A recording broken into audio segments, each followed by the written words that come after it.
पेट की बीमारियाँ, जिनको कब्ज बहुत रहता है, 99% लोग तेजी से खाते हैं। धीरे धीरे खाना शुरू कर दो, कब्ज दूर हो जाएगा। आप जितना टाइम भोजन में लगा रहे हो, आप आधा घंटा कम से कम भोजन में लगना चाहिए। मैंने हिसाब किताब खूब लगा के देखा है।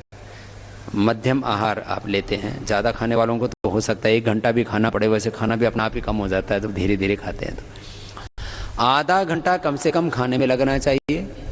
नाश्ता थोड़ा कम होता है, 1 कटोरी भर होता है, इसमें थोड़ी सब्जी आदि थोड़ा ज़्यादा मात्रा बढ़ जाती है। वैसे हमने बोला ज़्यादा आहार नहीं करना चाहिए, थोड़ा थोड़ा करके 4 बार लेना चाहिए। तो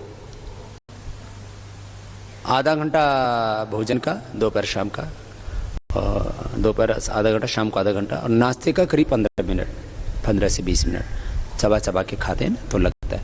कुछ लोग ना 5 ही मिनट में खाना खा लेते हैं, 10 मिनट में तो पूरा फिनिश कर देते हैं, थाली पूरी अंदर कर देते हैं। ये ठीक नहीं है। ऐसे खाते हैं, चावल भी खाते हैं तो भर भर के मुट्ठी, रोटी खाते हैं तो 1 रोटी के 2 ही टुकड़े करते हैं कुछ तो, और वो भी एक हाथ से इधर से तोड़ा और 4 टुकड़े करते हैं कुछ लोग। मैंने, अरे भाई ये ऐसे खाने के ऊपर इतना ज़्यादा क्रूरता मत करो, हाँ? नहीं। तो कब्ज के लिए सबसे अच्छा होता है अमरूद, गोवा आजकल बहुत जूस भी बहुत पीने लग गए लोग। अमरूद बहुत अच्छा है पेट के लिए, कब्ज के लिए। दूसरा सेव, चबा चबा के खाओ। अरे सुनो, जिनका डाइजेशन बहुत वीक होता है ना, खाए पिया जब नहीं होता, भूख नहीं लगती है, सुबह खाली पेट सेव खा लो एक, और सेव छिलके सहित। देखो कुछ लोगों में वहम रहता है सेव पे पेस्टिसाइड बहुत होते हैं। सेव के अंदर जो पेस्टिसाइड यदि होते हैं तो अंदर तक होते हैं, कोई छिलके पर कोई पेस्टिसाइड नहीं रुकता, वो जो भी जाता अंदर तक चला जाता है। तो उसको अच्छे से गर्म पानी से धो लो और कपड़े से उसको पूछ लो, फिर रगड़ के। मैं छिलके सहित खाता हूँ। और मैंने देखा सुबह खाली पेट खाली सेव खाओ और कुछ मत खाओ, 1 सेव खा लो, आपको आधा घंटे में 1 घंटे में तो ऐसे कड़ाकेदार भूख लगेगी, दवाई का काम करता है। सुबह सुबह खाली पेट सेव खा दो। और ये अंग्रेज लोग होते हैं ना, सुबह सुबह 1 सेव जरूर खाते हैं, क्योंकि इनका दारू बहुत पीते हैं, मीट खाते हैं, तो इनका लीवर बहुत खराब हो जाता है। और जितने ये मांस खाने वाले लोग हैं ना, ये सब हरड़ बहुत खाते हैं। क्यों? और खास करके जो हमारे मुस्लिम भाई हैं, ये हरड़ का चूर्ण बहुत खाते हैं। सुनो, सात्विक आहार करने वालों के लिए मैं बात कर रहा हूं। आपका डाइजेशन बहुत लोगों का खराब रहता है। पेट की बीमारी तो 99% लोगों को है। सुनो, पेट किसका स्वस्थ है? जिसको सुबह दोपहर शाम 3 बार कड़ाके की भूख लगती हो, एक बात, जिसको गैस ना बनती हो। बहुत से लोग तो यहां बैठे बैठे भी 10-20 बार तो इधर उधर करके और काम करते रहते हैं बीच बीच में। जब ये मोटे आदमी होते हैं ना, उनको मतलब थोड़ा पोजीशन लेनी पड़ती है, नहीं तो वो कार्यक्रम शुरू ही नहीं होता। तो बहुत गैस बनती है।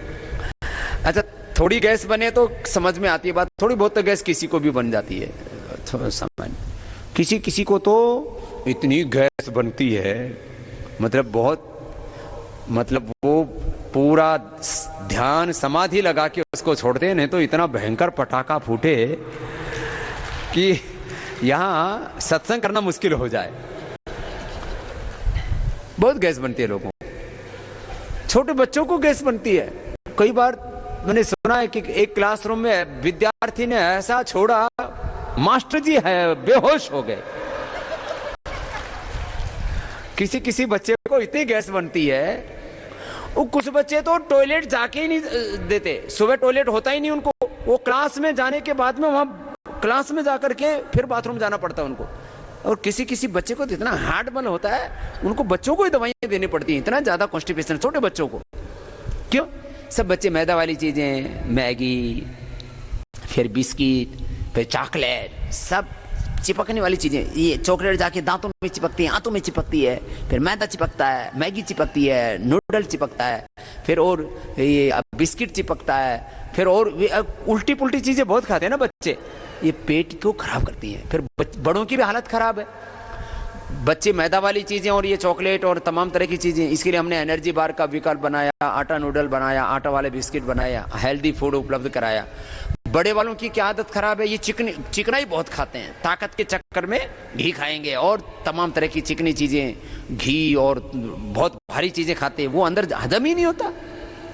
अरे जो खाओ डाइजेस्ट होना चाहिए ना, ताकत के चक्कर में खाए जाते हैं, ताकत आएगी ताकत आएगी। अरे ताकत तेरे भीतर ही नहीं है, ताकत आएगी का? ताकत सारी खत्म कर रखी। सुनो, कपालभाति किया करो, इससे कब्ज दूर होता है। हल्का आहार लिया करो, पौष्टिक आहार लिया करो, सात्विक आहार लिया करो, और फिर सेव खाली पेट खाओ सुबह सुबह, पपीता, अमरूद, ये कब्ज को दूर करने वाली चीजें। मुनक्का, अंजीर, ओहो बहुत जबरदस्त है। मुनक्का 2-1 घंटे पहले भिगो दो मुनक्का अंजीर ना, तो और उसका पानी भी जो पानी जिस पानी में भिगोते हो ना, जैसे 10-15 मुनक्का भिगोया आपने और 3 से 5 अंजीर, इतना पर्याप्त रहता है। 3 अंजीर, 10-15 मुनक्का, उसको बीज निकाल के गर्म पानी में धो लो, पहले गर्म पानी में धो लो मुनक्का को। और काली द्राक्ष भी आती है इधर गुजरात में और दिल्ली आदि में, इधर कई अलग अलग कुछ बाहर से भी आते हैं, हमारे यहाँ भी तैयार होने लगी काली द्राक्ष या ये मुनक्का, बहुत अच्छा होता है। किसमिस से भी ज्यादा अच्छा होता है मुनक्का ना, गुणों की दृष्टि से। और सच में हीमोग्लोबिन बढ़ाना हो या कॉन्स्टिपेशन मिटाना हो कमजोरी के लिए, तो 10-15 मुनक्का उनका गर्म पानी से धो के उसका बीज पहले निकाल दो और फिर भिगो दो 1 कटोरी में, और उसी में अंजीर भी भिगो सकते हैं, 2-1 घंटा पहले भिगो दो, तो मुनक्का और अंजीर खाओ, पेट बहुत अच्छा रहता है, डाइजेशन बहुत अच्छा रहता है, कमजोर भी नहीं रहती है। खैर पेट के लिए बहुत अच्छा है, डाइजेशन के लिए बहुत अच्छा